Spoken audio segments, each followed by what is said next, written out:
Hello, radio. Welcome to another Dream Makers of God Internet radio show. We're in the midst of celebrating again Black History, 365 days a year. We're glad that you tuned in with us tonight. We will put the spotlight on Gwendolyn Brooks, a great poet, a writer for a lot of accomplishments that she had achieved. Our topic tonight, after we talk about the great one, Gwendolyn Brooks, series on the lack of Black businesses, really.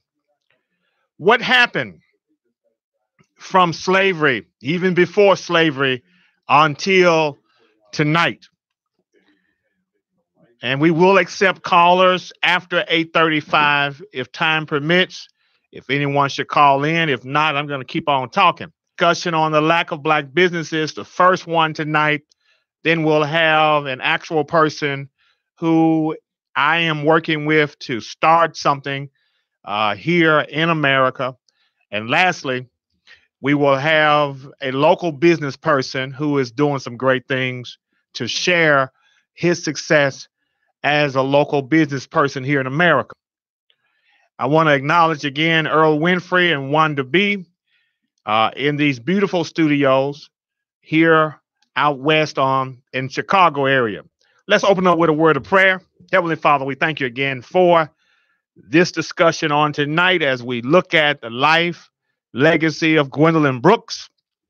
Then we will talk about an issue that's been plaguing us throughout the 20th century for sure, and that is the lack of Black businesses here in America. We ask that you be in our midst in Jesus' name. Amen. I want to talk about Gwendolyn Brooks. Gwendolyn Elizabeth Brooks was born June 7, 1917, was an American poet, author, and a teacher. Her work often dealt with the personal celebrations and the struggles of ordinary people in her community. She won the Pulitzer Prize for Poetry on May 1st, 1950, for her work on Anna Allen, making her the first African American to receive the Pulitzer Prize. Throughout her prolific writing career, Brooks received many more honors. She was appointed Poet Laureate of Illinois in 1968, a position held until her death. What is now the Poet Laureate Consultant in Poetry to the Library of Congress in 1985 to 1986 term. And in 1976, she became the first African-American woman inducted into the American Academy of Arts and Letters. Now listen to this information. Her early life. Gwendolyn Elizabeth Brooks was born again June 7, 1917 in Topeka, Kansas. She was the first child of David Anderson Brooks and Keziah Weems Brooks. Her father was a janitor, watch this, for a music company, but he had hopes and dreams. His dream was to pursue a career as a doctor, but he sacrificed that aspiration to get married. He and his girlfriend, wife then, had a child named Gwendolyn Brooks, and he sacrificed his career. Gave it up so that he would raise a family. And a lot of men today, unfortunately, I would say some men today, would not dare do that. So her mother was a school teacher as well as a concert pianist, trained in classical music. Brooks' mother had taught at the Topeka school that later became involved in the famous Brown versus Board of Education racial desegregation cases. The family lore held that Brooks' paternal grandfather had escaped slavery to join Union forces during the American Civil War. Now, here is where Chicago comes into play for the rest of her life. When Brooks was 6 weeks old, her family moved to Chi-Town, to Chicago, during the Great Migration. From then on, Chicago remained a pivotal part of her life, and it became her home. She went to school at Forestville Elementary School on the south side of Chicago. According to biographer Kenny Jackson Williams, Brooks then attended a prestigious integrated high school in the city with a predominantly white student body. That is Hyde Park High School. But of course, that school has been transferred to the all-black Wendell Phillips High School and then moved to the integrated Inglewood High School. After completing high school, she graduated in 1936 from a 2-year program at Wilson Junior College, now known as Kennedy King College. Due to the social dynamics of various schools in conjunction with time period in which she attended them, Brooks faced racial injustice that over time contributed to her understanding of prejudice and bias. Now, on to her writing career.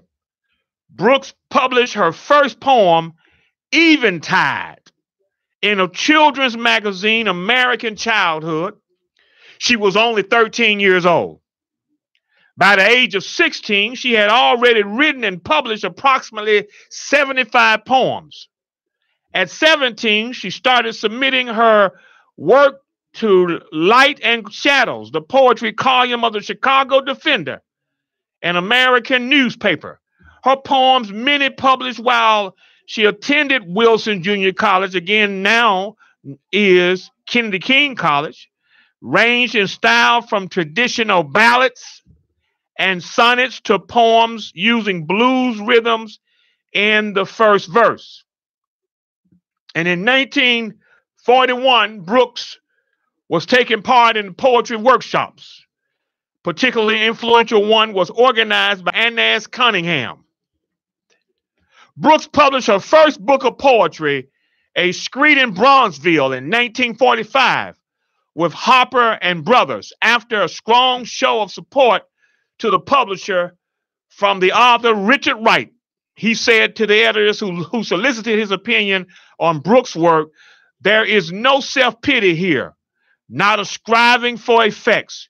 She takes hold of reality as it is and renders it faithfully. She easily catches the pathos of petty destinies, the whimper of the wounded, the accidents that plague the lives of desperately poor, and the problem of color prejudice among Negroes."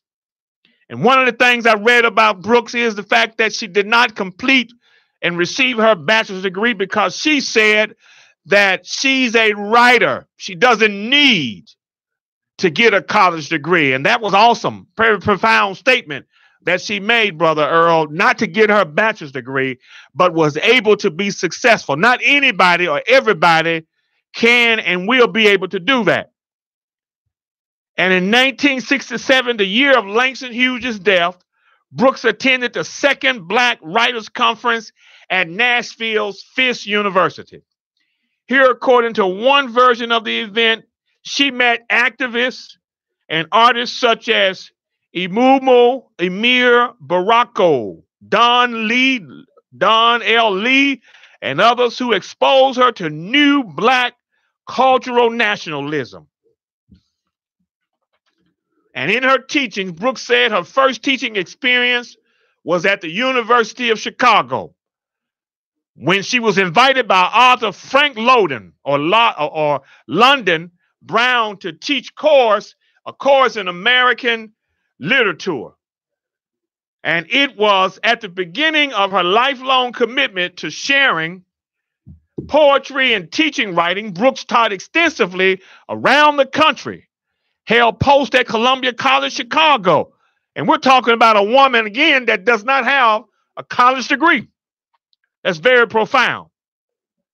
And in 1939, Brooks married Henry Lovington Blakely, and they had 2 children.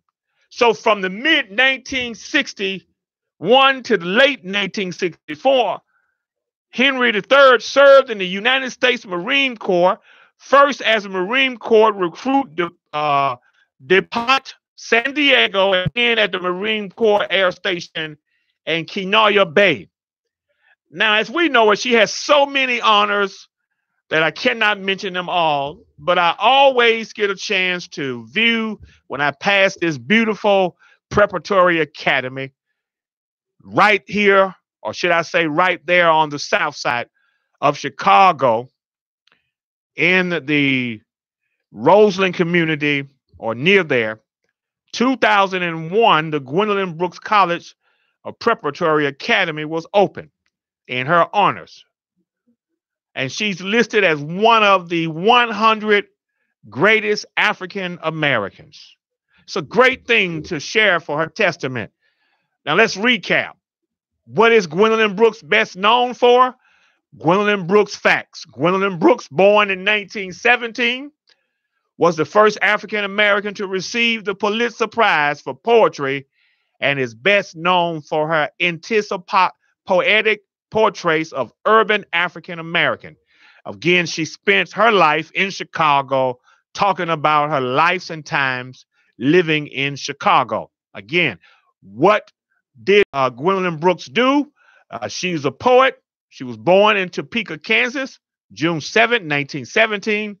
And in 1950, Brooks became the first African American, again, like I said, to win the prize, the Pulitzer Prize, for her book, Anna Allen. And she died in her home in Chicago. She came here as a 6-month-old and she died here. And that's December the 3rd in the year of 2000. And where she grew up, again, Gwendolyn Brooks was born in Topeka, Kansas, the eldest child of Keziah Williams Brooks, a school teacher, and David Anderson, a janitor, who, because he lacked the funds to finish school, did not achieve his dream of becoming a doctor. Brooks grew up in Chicago, Illinois. What a great life, and I'm so happy that we were able to share that. But let's get to the discussion tonight, which will be a 3-part series. And we want to talk about why there are a lack of Black businesses. It has not always, and in my research, it states that African American businesses, also known as Black-owned businesses or Black businesses, originated, check this out, in the days of slavery before 1865. And I got the proof to prove that. Emancipation and the civil rights allowed businessmen to operate inside the American legal structure starting in the Reconstruction era. That era lasted from 1863 to 1877. That was a great period, Brother Earl, for African Americans in this country. 1863 to 1877. Got some great information in a minute that I will share, but I got to bring us up to it. By the 1890s, thousands of small Black operations had opened in urban areas. The most rapid growth came in the early 20th century as the increasingly rigid Jim Crow system of segregation moved urban Blacks into a community large enough to support a Black business establishment. So let's not all knock everything about segregation. There are some pluses to what segregation brought. And we've got some disappointing news tonight to share as well. But the National Negro Business League, promoted by college president then Booker T. Washington, the league opened over 600 chapters, reaching every city with a significant population. Now, what led to these Black businesses during the Reconstruction period that we don't have like they have back then? Don't get me wrong. You can get a loan or a grant to start a black business, but it's not like it was during that 14-year period. It's a thing called the Freedom or Freedmen's Bureau, which was established in 1865 to 1872 during the Reconstruction period after the American Civil War. Popular name for the United States Bureau of Refugees, which I don't like that name, but that's what they called them then, and they call us that now when there was a hurricane in New Orleans. But anyway, this Bureau of Refugees, Freedmen, and Abandoned Lands established by the Congress to provide practical aid to 4 million newly freed African Americans in their transition from slavery to freedom. But all that stopped after 1877. And I'll remember to talk about that next week. But it all stopped. So this Freedmen Bureau was very successful. Now watch this. I got 21 of the most successful black entrepreneurs throughout history. And 80% of them or more are not even in the 20th century. Here's the first one. In the spirit of Black History Month, we took a look in February. Few black entrepreneurs throughout history, focusing primarily on those figures who have rarely been covered. They don't talk about these, and I'm going to tell you tonight. Number one on my list, and I'm going all the way back to 1830. There was a rich man, a black man named James Fordham, a Philadelphia sail maker. Fordham invented a sail-making device that enabled him to create a highly profitable business. By the 1830s, he was worth an estimated $100,000. Not a whole lot of money today, but watch this. If you compare it to today's money, it's worth $2.5 million when you adjust it to inflation. Using his acquired wealth, Fordham invested in many abolitionist initiatives, even having served as the vice president of the American Anti-Slavery Society. Now, this is doing slavery now, a rich man. And he uses his money to help somebody. They're not doing that today, not in large numbers. My second man on my list, Samuel Wilcox. In the 1850s, not 1950s, Wilcox became a wholesale, a retail grocer in Cincinnati, in Cincy. On top of establishing a pickling and preserving business, he was one of the first to establish a high-quality grocery store offering only the fanciest and the best brand of hams, dried fruit, soaps, and other articles. Because of this, most of his customers were people of wealth, like contributing to his eventual annual sales of $140,000 per year. Now, when I do my math and bring it to today's time against inflation, because I like some math, that would be about $4.2 million. Can I keep going? Brother Earl.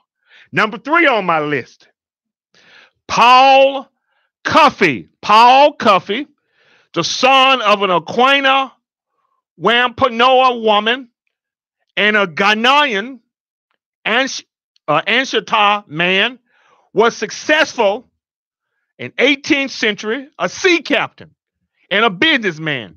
He had his own black cruise, served the Atlantic coast, sailed to Europe and Africa. Not a slave man, of course. After the American Revolutionary War, he helped the British effort to resettle freed slaves. You see what they're doing with their money today? I mean, back then, compared to now, They're getting the money and they're helping people. I got another one on my list, Stephen Smith. And not that basketball player or that analyst for the ESPN. I'm not talking about that Stephen Smith. Okay? Now, Smith grew up an indentured servant in Pennsylvania. From a young age, he was assigned to work in the lumber yards by Thomas Bodie, whose wealth stemmed from his extensive lumber business. And it says here, after buying his freedom for $50 at the age of 21, he continued to work in the lumber yards until establishing his own lumber business in 1822. And you know this man caught a lot of hell, but he hung in there. As well as dealing with coal, he dealt with coal as well. By the 1850s, Smith was grossing $100,000 in annual sales. By 1857, Smith was worth $500,000. Now that approximately, guess what? I did my math, my research. He's worth $13.5 million today. Isn't that something? We're talking about before slavery ended, y'all. On top of being a businessman, here we go again. The man was a preacher, like me, a preacher. And he served as the chairman of the Black Abolition Organization in Columbia, Pennsylvania. I feel like crying now because of the fact that these men had this wealth and they didn't just keep it to themselves. And I could think of some billionaires we got today. They don't want to help nobody. And that's sad. I got to keep on going. Another fella named Bill or William Alexander Lansdorf Jr. was America's earliest and most successful biracial businessman. He was a prominent figure in trade, establishing he had a shipping yard, he had a lumber yard, and a shandry shop, and a real estate he had around the early to mid 1800s. We're talking about before slavery ended, Brother Earl. He built San Francisco's very first hotel, a black man, as well as having served as the San Francisco city's treasurer. He's noted as America's first millionaire of black descent. Are y'all listening to me? Whoever is listening tonight. And in 1856, his estate was worth more than $1.4 million. And we're talking about the early to mid 1800s. And that's equivalent to $20 million if you adjust it to inflation. Another fella, I'm moving right along, Robert Gordon, born a slave. Gordon eventually purchased his freedom in 1846. And in 1847, he invested $15,000 in a Cincinnati coal yard, employed bookkeepers and laborers, white coal dealers in Cincinnati in his attempt to price Gordon out of the market. He sold their coal below the market rates. Gordon employed biracial people to purchase the cheaper coal, eventually selling the supply at a high price after the white coal dealers had little left in their reservoirs. Smart. At the point of his death in 1884, he left an estate worth $200,000, and that's worth $5 million today. Another a great American, Free Frank, they call him, Frank McWhirter. Most African Americans have not heard these names that I'm talking about tonight, but I got to give it to you. Now, this fella, he is an American slave who eventually bought his freedom Free Frank, they call him again, became a salt peddler. Basically, the production of nitrate sodium. I did some research. He saw a particularly high success during the War of 1812. That's what they wanted. That's what they needed. When saltpeter was in high demand. Because of his success, he was able to buy the freedom of 16 members of his family. A lot of folks don't give a crap about their family, and you know they don't give a crap about their own friends, so-called friends. With many more, even after his death, he bought some freedom for people. His heirs used his inheritance to free more relatives. So they didn't just take the money and run with it, my good friend. They didn't do that. Free Frank is also known to be the first African American to found a town. He founded a town in the United States. And in 1836, he founded the town of New Philadelphia in Illinois, this state. Yes, sir. And I don't discriminate. I got a woman I got to talk about here, Clara Brown. I got two to talk about. Now, Clara Brown was an ex-slave. Brown moved to Colorado, that beautiful state with all those beautiful mountains, in the late 1850s, before slavery was over. During the gold rush, she managed to establish a successful laundry business on top of serving as a midwife, a cook, and a nursemaid. She used that money, guess what, Brother Earl, to invest in various real estate. And I learned that lesson in high school. My teacher told me, when you get some money, get you some land, and of course, get you some real estate. And eventually, she was owning 16 lots in Denver. She owned them, 16 lots in Denver. She owned 7 houses in Central City and some other property and mines around Colorado. This other fella, Isaac Myers. I'm setting the stage for my guest next week because we can get back to these days. And my other guest in 2 weeks, another great guy, Isaac Myers. While not necessarily an entrepreneur, Myers was an influential figure in creating one of the first trade unions made up of African Americans. About 1,000 black ship caulkers lost employment in Baltimore after the Civil War. Myers organized the workers into the union, creating the Colored Caulkers Trade Union Society. Despite the interest in the labor union, a predecessor to the American Federation of Labor that at the time was made of all white members. Black members persistently faced opposition to membership. So I tell you what we're going to do. We're going to get our own. So the Colored National Labor Union was established as a result, with Myers at the helm. His role as president with the trade union was succeeded by our friend Frederick Douglass. So when you don't get your own from the white establishment, get your own business then. Start your own. And that's where we're having problems today. Annie Malone, another woman, one of America's first and most prominent African-American businesswomen. Malone founded and developed Perot College, a commercial and educational business focused on cosmetics for black women. Born to former slaves, Malone would later develop a chemical that will straighten black women's hair without causing damage to the hair or scalp. That was great. She recorded the first black female millionaire in the United States with a reported $14 million in assets in 1920.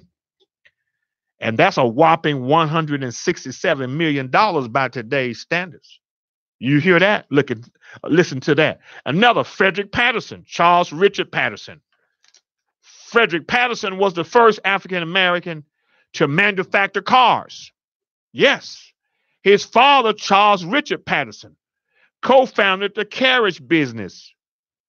Sar Patterson and Son Company eventually bought out His 20-year partner, J.P. Lau, who was a white man, he bought him out. You hear me? Not in 2020 coming up, not in 2015 that's past, but 1920. He bought out a white man. After his father's death, Frederick Patterson developed the Patterson Greenfield car and was a direct competition with Henry Ford's Model T. This is about to put me in tears. How many black men making cars today? Can somebody tell me that? He later converted his business to the Greenfield Bus Body Company. These fellows here, Charles Spalding, Aaron Moore, John Perrick or Merrick, they started their own North Carolina life insurance company in 1898. How many of us have our own life insurance company, or we working for the man? The now oldest and largest African-American insurance company in the United States. At the time, all three men were members of the Durham Committee. Now, Booker T. Washington, one of the most significant figures in the post-Reconstruction America, while he was never technically an entrepreneur, his life work was committed to advancing educational and economic position of blacks in the United States, where he talks about cat down that bucket, get busy, use what you got. He authored 14 books. Up from Slavery was one of the best ones. Continue widely read, is even read to this day. And of course, he convinced a lot of wealthy white Americans to help us, as we know the Vanderbilts, of course, the Rockefellers rather, and the Carnegies and the Tafts. Maggie Lena Walker, another woman, was the first black woman in the United States to charter a bank. By pooling her community's money, she formed the St. Luke Penny Savings Bank. Listen to that, of which she serves as the first president. Later, when the bank merged with two other Richmond, Virginia banks to form the Consolidated Bank and Trust, and chairman of the board of directors. And the one we'll talk about next week as part of our segment on featuring, we'll do Madam C.J. Walker. As you know, born under the name of Sarah Breedlove, Madam C.J. Walker developed a special line of beauty and her hair product for black women under her company, Madam C.J. Walker Manufacturing. Much like Anna Malone, she was one of the first African-American women to become a self-made millionaire. In fact, it was through Malone's pour-up college that she first learned about the science of black cosmetology. Many of her philanthropy efforts went towards anti-lynching campaigns. As I told you a couple of weeks ago, that more than likely there were over 6,000 or 7,000 black men and women lynched in this country, but only 4,000 or so have been recorded. And they have a museum that has now opened up in Montgomery, Alabama, which is a anti-lynching museum. Arthur G. Gaston. Now we're getting closer to our modern times.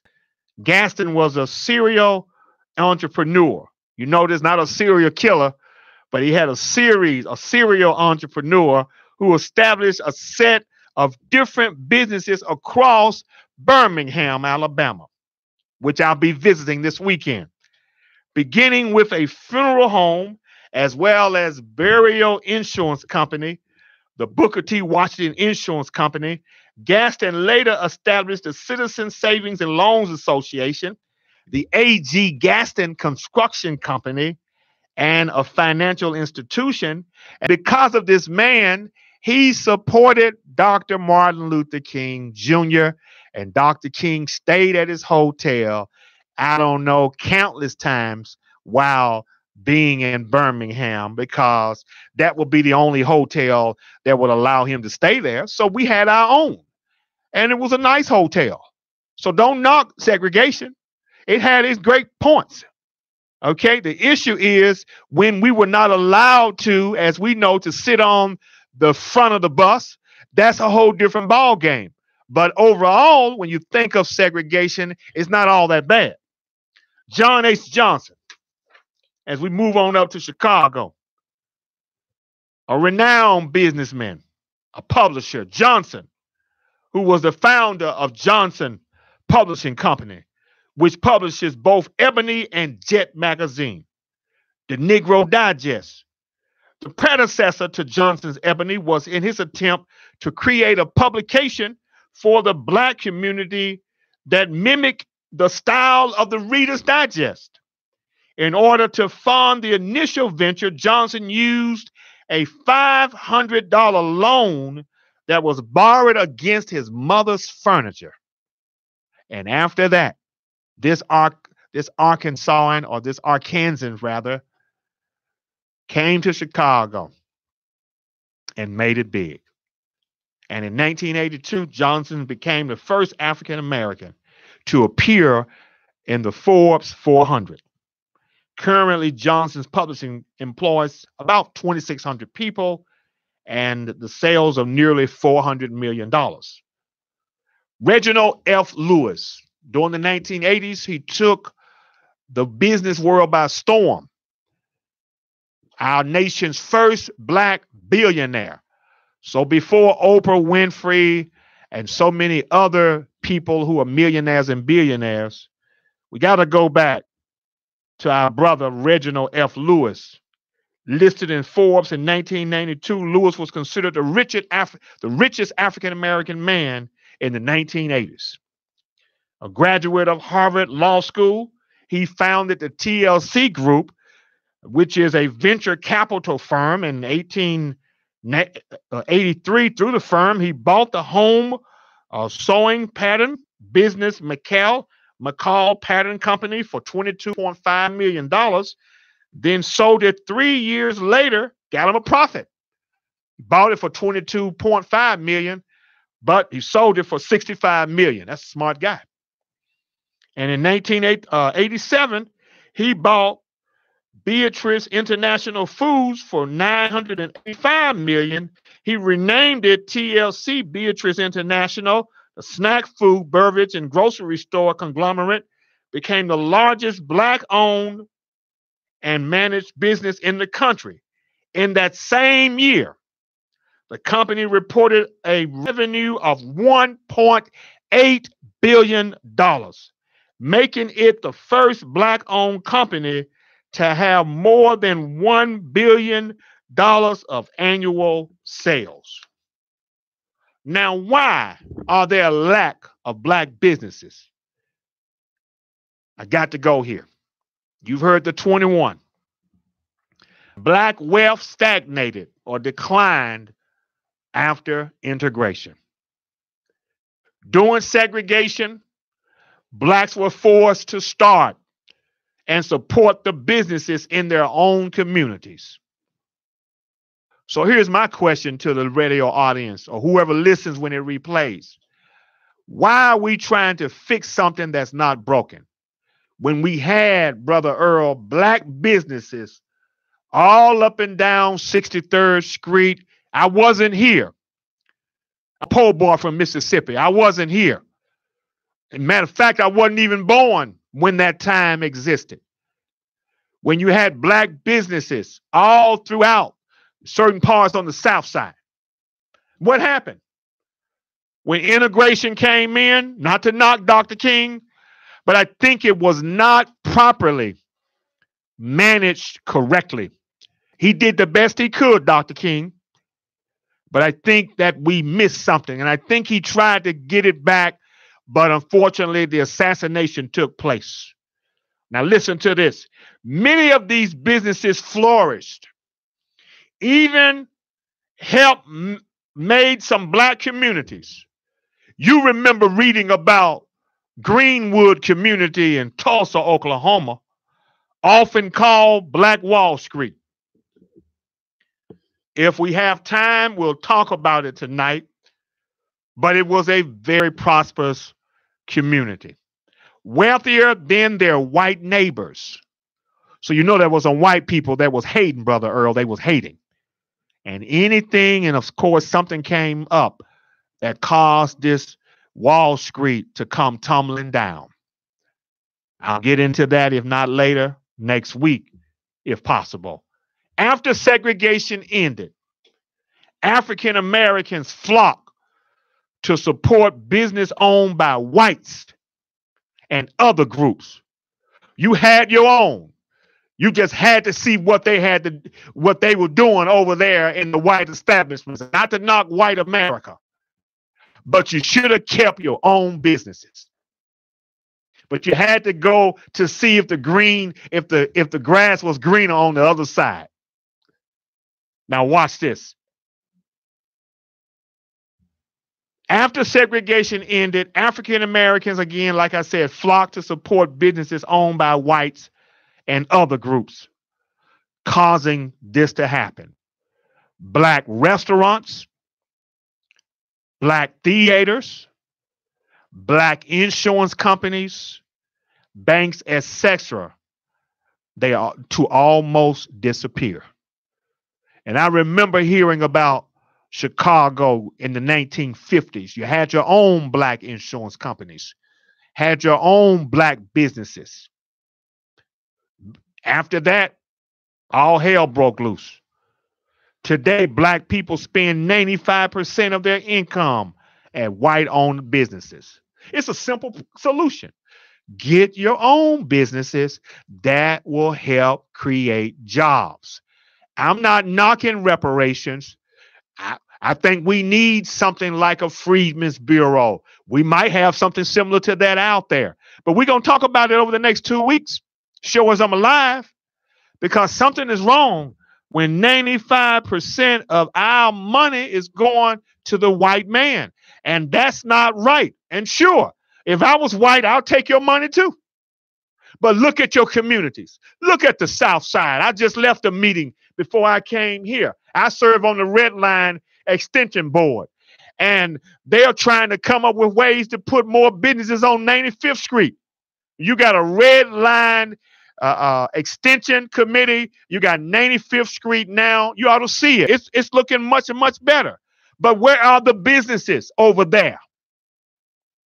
Even though the number of black firms has grown to 60.55% between 2002 and 2007, they only make up 7% of the United States firms.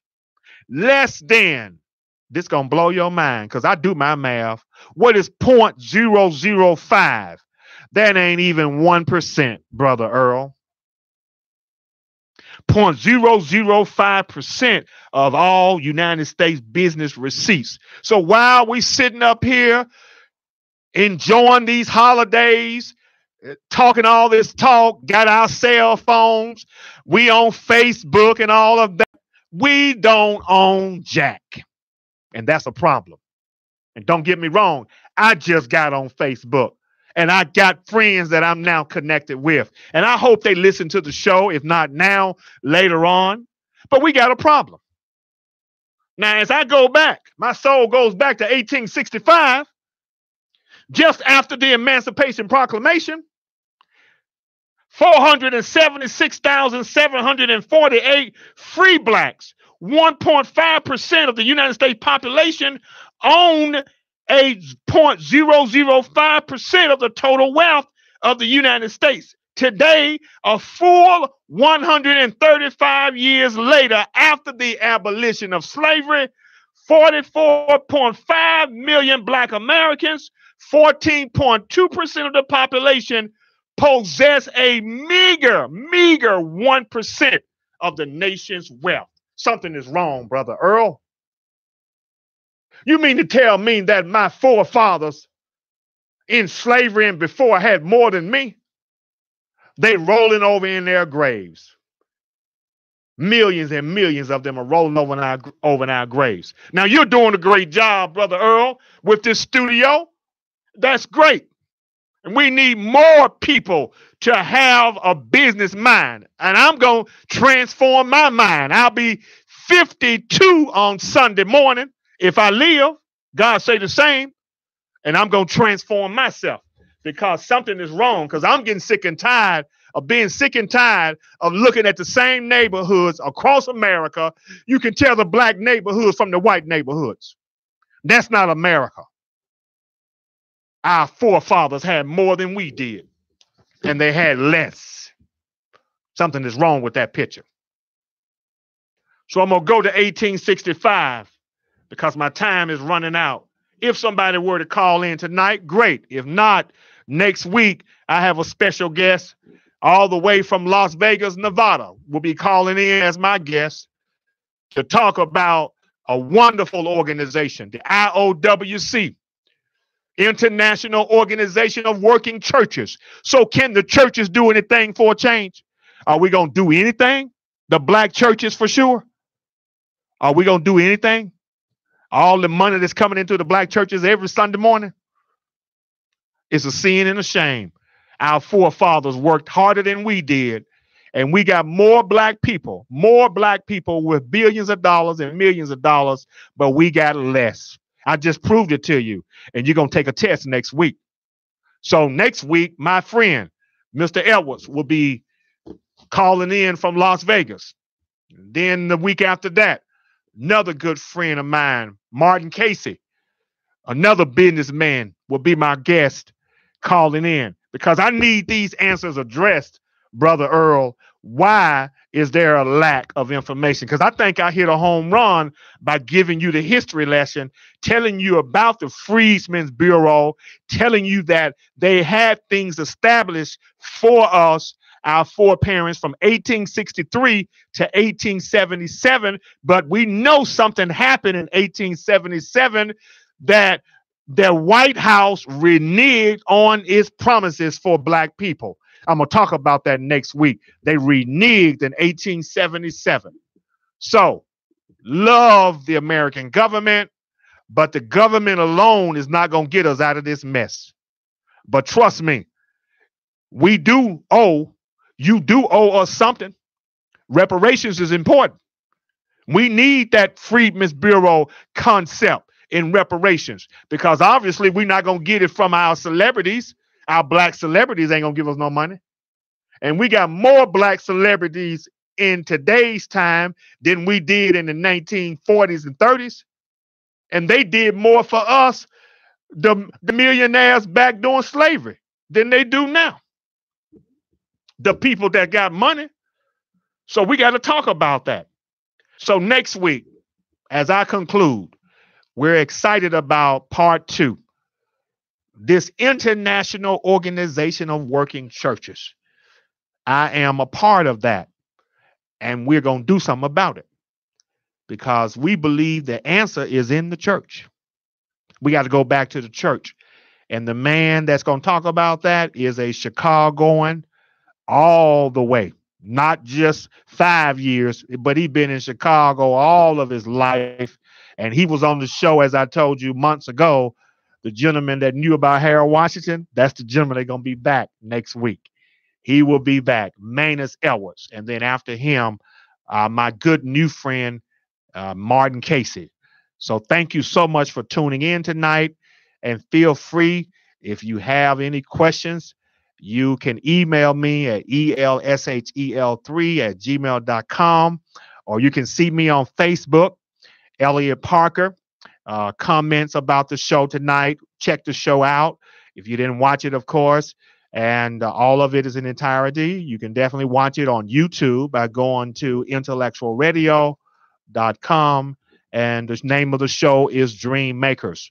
Until next week, I wish you love and peace and happiness in the words of Don Cornelius, Soul Train. God bless you.